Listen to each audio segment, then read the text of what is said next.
got to deal with my next problem, and that's this exposure meter. And the problem with this exposure meter, of course, is that the housing's buggered and it's lost its door. So I'm going to have to transfer the guts from this meter into another housing. And that's somewhat fraught. It's easy to damage the meter because it's extremely fine, the connections. So the less time you spend inside the meter, the more likely you are to have a working meter. There are two soldered connections here that I've got to disconnect. One here and one here. This one connects to the metal clip that makes contact with the back of the selenium cell. This connection runs through to a connection on the front of the selenium cell. I've got to unsolder both of those connections, and then I can slacken out these two screws and lift the mechanism out of the housing. I'll go and do that, you don't need to see that. Well, I've hunted through all my parts. I don't have a window to go on here. The cover glass is very thin, like a microscope slide cover glass, and I've got none left. So what I'm going to do is I've got a piece of plastic packaging here which came on some item of hardware, and I'm just going to cut a replacement window out of that and fit that in place instead. Unfortunately, that's the best I can do, but at least it won't be breakable like the original glass one. Well, here's the meter. It's got a new window on there now, new housing. It moves, it works, does everything a meter should do, except possibly or probably be accurate. I need to clean up the mechanical components now, get them back from the degreaser, back out of the ultrasonic cleaner, and then start assembling the body of this camera. As you can see, I've got the componentry back from the ultrasonic cleaner. Everything's nice and clean, ready to be reassembled. Just going to look at the shutter cocking rack first, checking carefully the teeth to see if they're damaged too much to reuse. Hold that against the light. There's some distortion on the teeth up here. I think I can true them up. Oh, at the base. This is the lower part of the rack. The teeth there are more damaged. I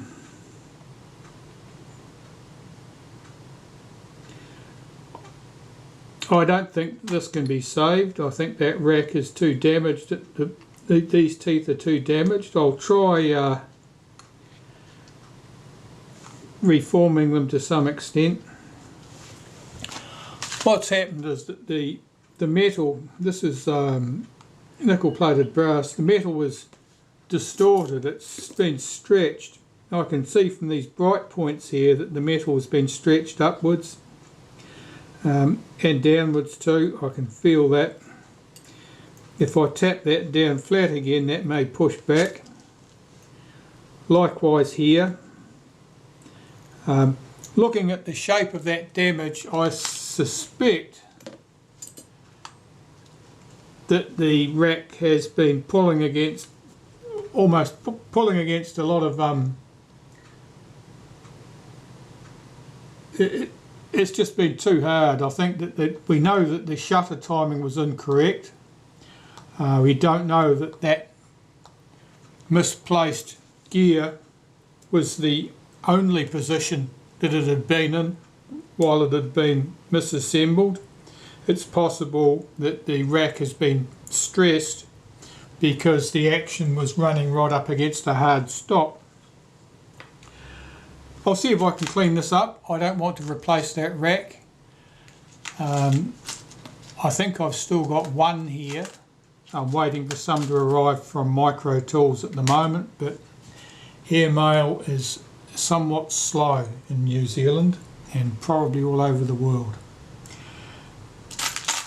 Anyway, I don't need to worry about that immediately. I've got other stuff to assemble before I get there. Now, interestingly, this is the cover from the Film Advance on the bottom of the camera, and normally the adhesive and any stray scraps of leatherette will just disappear. They'll just come off in the ultrasonic cleaner. You can see here that clearly they have remained stuck very well. So that's that adhesive that I was fighting with on the base of the camera as well.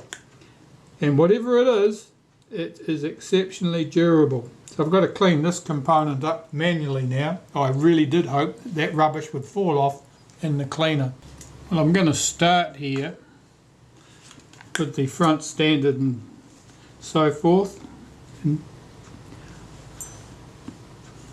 I usually go about putting these cameras back together in much the same order each time. It helps make sure that I don't forget anything, that I don't assemble parts, put parts on the camera which I've then got to take off again because something else needed to fit there first, or anything of that nature.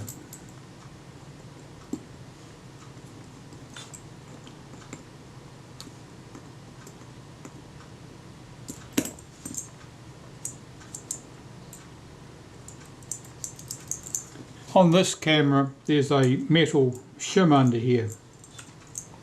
That's not present in every case by any means. Now this finger's been bent down for some reason. I don't know why. I'll just bend that back up square.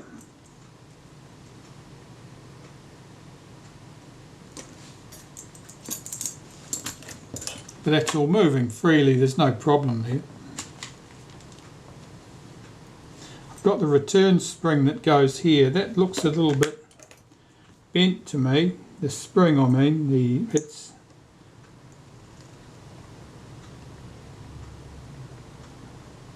that means that it wouldn't have quite the same tension that it originally had. Normally it's in a straight line when it's relaxed.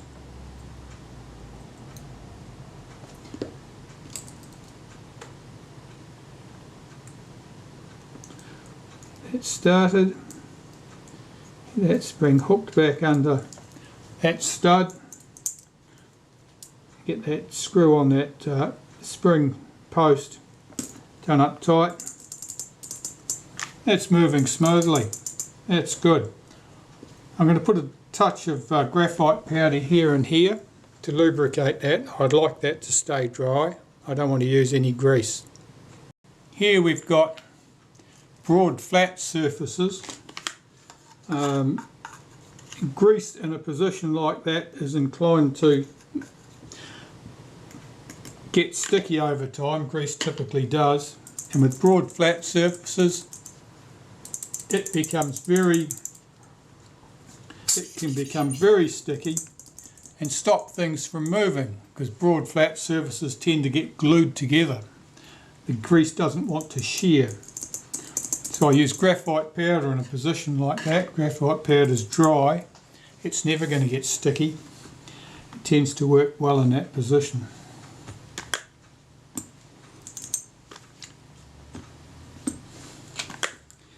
So if I take some synthetic grease, let's give it a white ground here and a white ground there, and fit the buttons in place. These are the spring-loaded buttons that you press in to close the front of the camera. This is a race against time now. I can see the camera saying the battery's flat. the spring-loaded button in there, and another one at the bottom.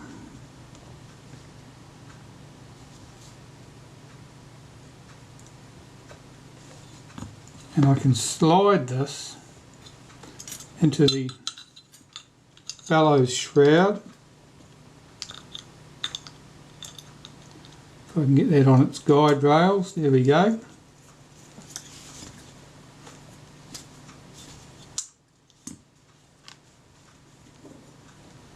That seems exceptionally tight.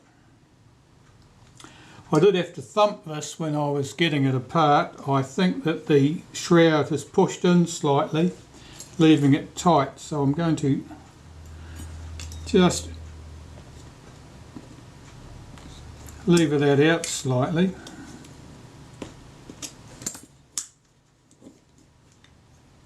That seems better. I'll just give that a little tweak.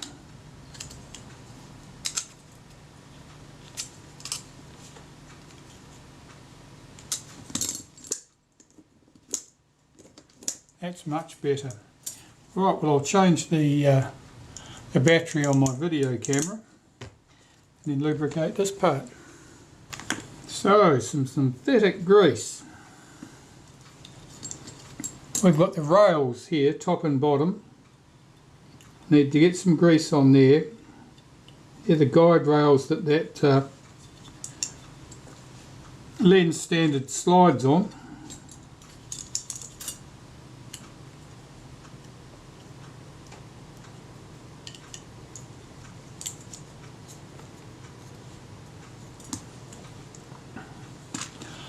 And we need some in the centre here, because this is where the spring-loaded buttons ride. Particularly at the top, because it has to get over that track there.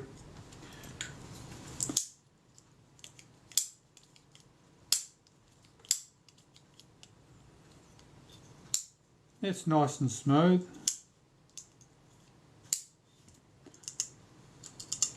The next piece to go in here is this piece, which couples to the film advance shaft. Now this is loose. That's supposed to be riveted tight on there. What that means is it slops backwards and forwards, which is a problem because it means that it'll be inconsistent in its action at releasing the shutter. So I've got to rivet this back closed here again, so I'll get my staking set out and deal with that. I'll just find an appropriate stump to put into this staking set. Might as well be a broad one. That one there will do. And a punch that will spread this out nicely at the top.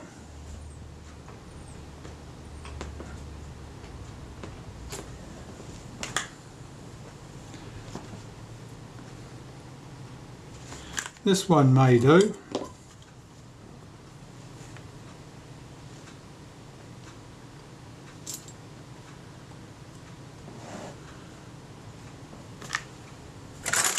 And a light tap with the hammer.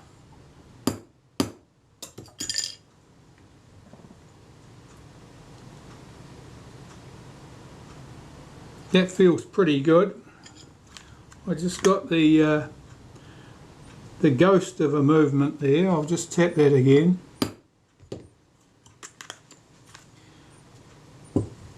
Now I need to check that the shutter release shaft passes through there, that I haven't burred it over or made it rough in any way. No, that's good. That moves smoothly. That's snug now, that's moved, snugged up right, that's correct. So, this piece, need to hold down this piece here, slide this into position, and then I can just push the lens standard back in there. That holds that in position. And in use,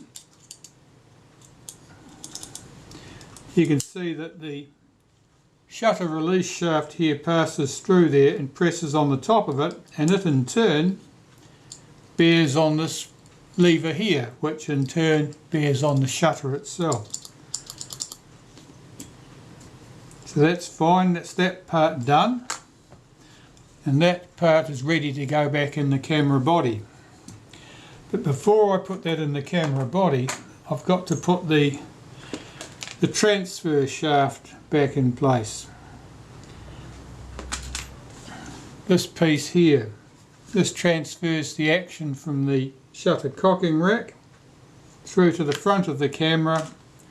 It couples on this shaft, and that shaft in turn drives the curved rack on the shutter.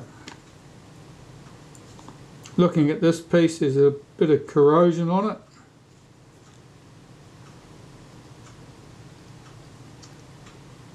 It's minor and it's not going to affect anything. But this piece needs to go in the body. It's held in with a single screw and a small right angle bracket. And see if I can find those.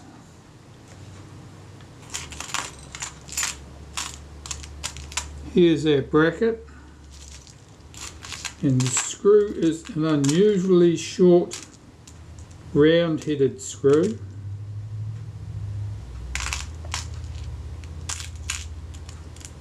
There. This component needs to go into the body, and it goes right there.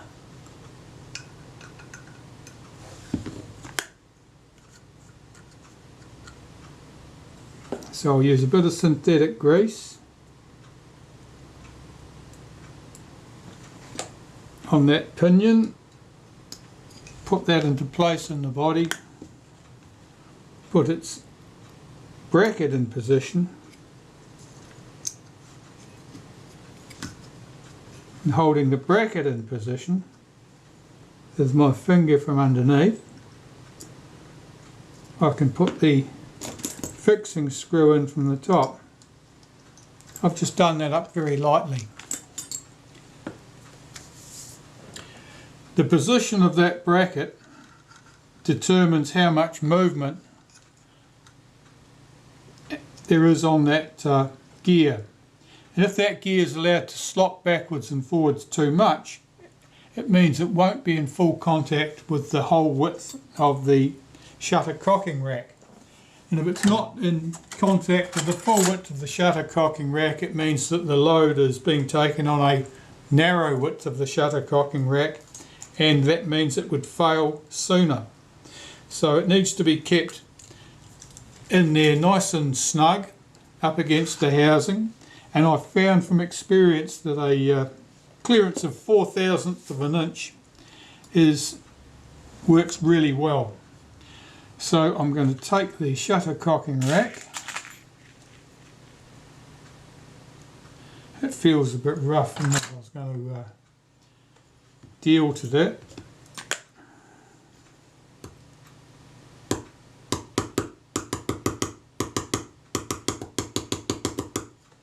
Just those teeth in that shutter cocking rack were a bit blurred over.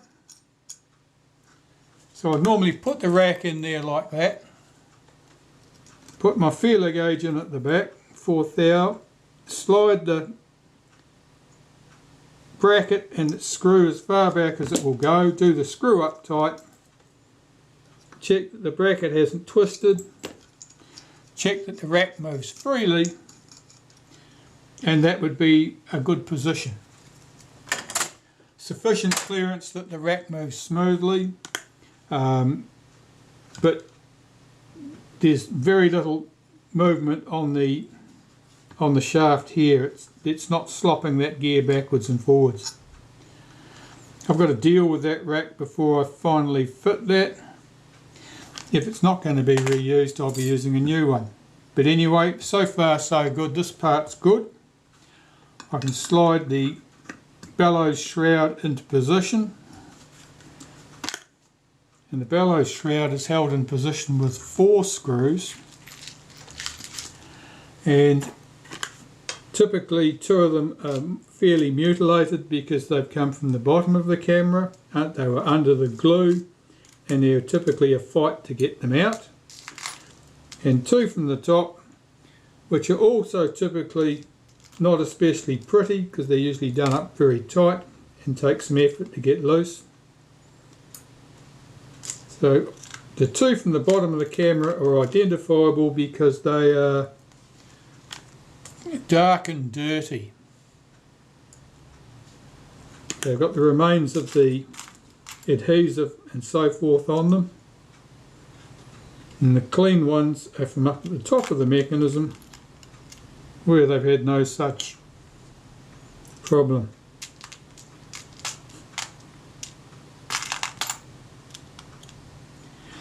Right, there's the other one from the base of the camera. I can tell that because they're marked and they're stained. They're still sound, there's nothing physically wrong with them. The screw slots are a little bit blurred over, you might say, but that's certainly not a problem.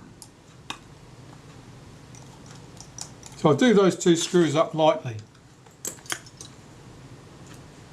My 2 screws for the top, they'll be clean because they've never had any glue on them, but I can recognise them because the slots will be slightly damaged because it was always a fight to get these ones out. Most screws come out easily. These ones were done up quite tight. They're frequently a bit corroded in position. Having the 4 screws in position, I can now do them up tight.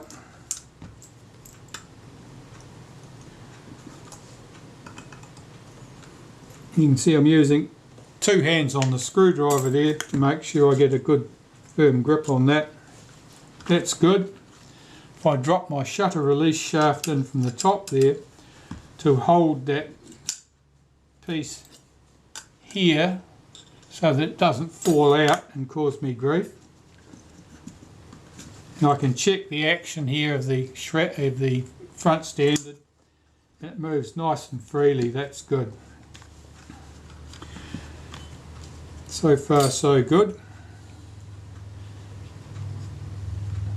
If I leave the front standard part way in, it stops this piece from coming adrift and falling out. Likewise, the shutter release shaft, that will also do the same job. It'll stop that piece getting away. At the base of the camera, I need to put this piece in. This is the well for the base of your film cassette, and the tripod socket goes here, and I can see that's got a bit of glue still on it, so I'm just going to remove that. That glue was unusually tenacious.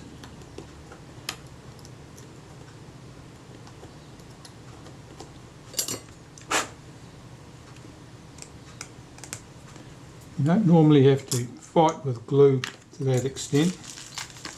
There are 3 screws that hold this in place. The tripod socket on these Retinas is very frequently loose. It's because these screws either work loose with time, as screws often do, or people are overzealous doing this tripod screw up when they're fitting the camera to the tripod. The Retina cameras are unusual, of course, in having the tripod socket right at the end of the base plate. That means that the camera is not clamped on a good broad surface on top of the tripod head typically, and so it probably always feels a little bit more wobbly than you would like, and so people would tend to do the tripod screw up a little bit tighter, and every time they do it up a bit tighter, it is effectively stressing up these screws here. If that tripod socket screw is bit right down to into the that piece underneath, and you can see there's a mark in there where the tripod socket has done exactly that. Tripod screw's done exactly that. So they're done up tight. That's good.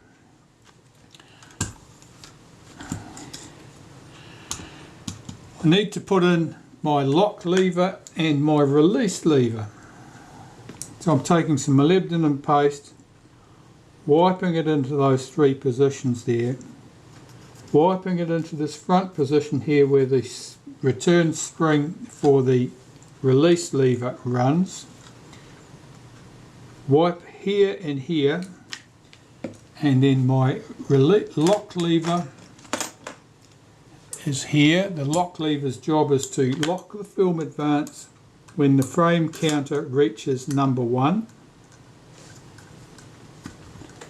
And there's a return spring for the lock lever is the lighter of the two springs that otherwise appear much the same.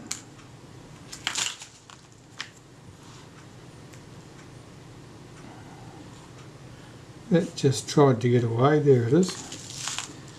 And that's held in place with a C clip or an E clip.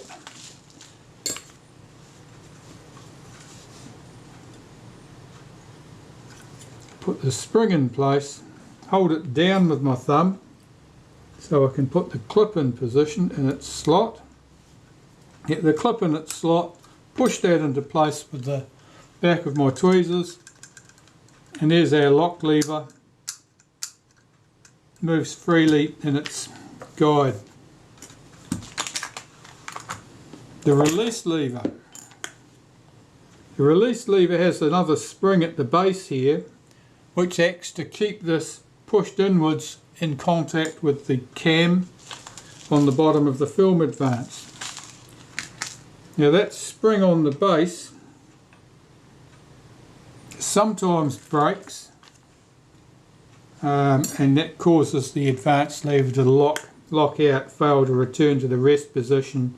You end up with funny situations where the film advance lever may stick out until you fire the shutter, whereupon it will suddenly zoom back to its rest position, and weird effects of that nature. So I've got to get this spring in position, and it's quite a fine spring. Just has to be manoeuvred over the post. And drop that in position in the body.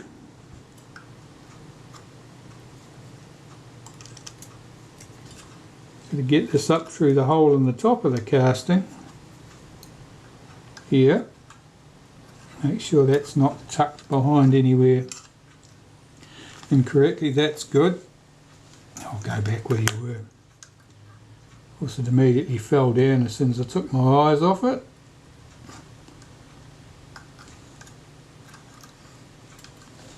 That's good. I'll hold my finger under there so it doesn't get away. Now the heavier of those two screws that otherwise look much the same goes on here. There was another spring stuck to that. It was trying to cause me trouble. And this screw here goes on the top. It holds it together. It also forms the adjustment for the point at which the shutter release and the film release, for synchronizing the point at which the shutter release and the film release. That looks good. Happy with that. Now the focus mount. I want to put that in here, and our focus mount I'd clean manually.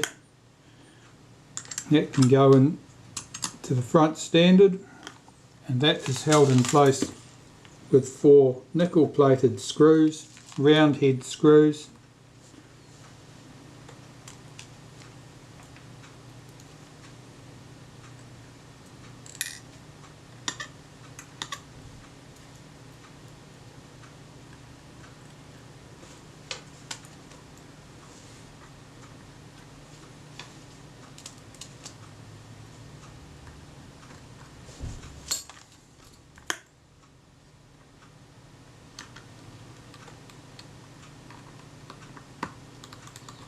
Just run those screws down lightly until they're all in place.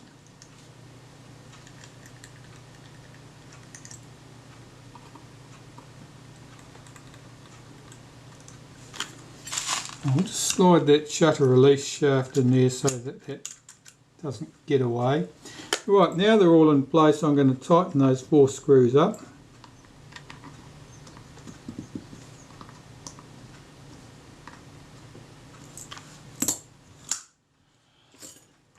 That's that. The inner and outer focus helical.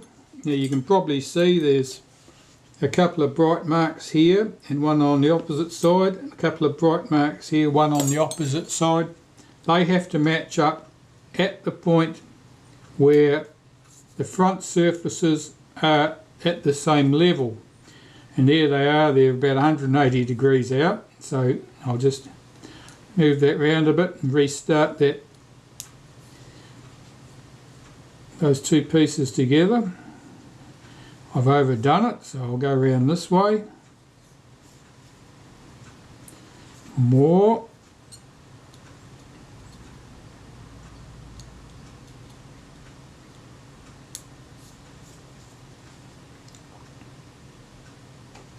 That's just about it. I'm 1 notch out.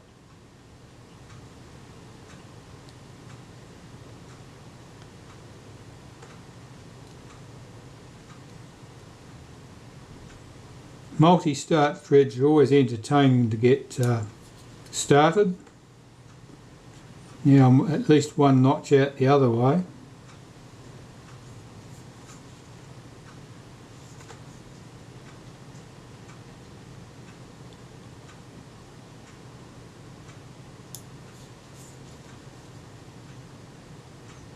That's it. So at that point,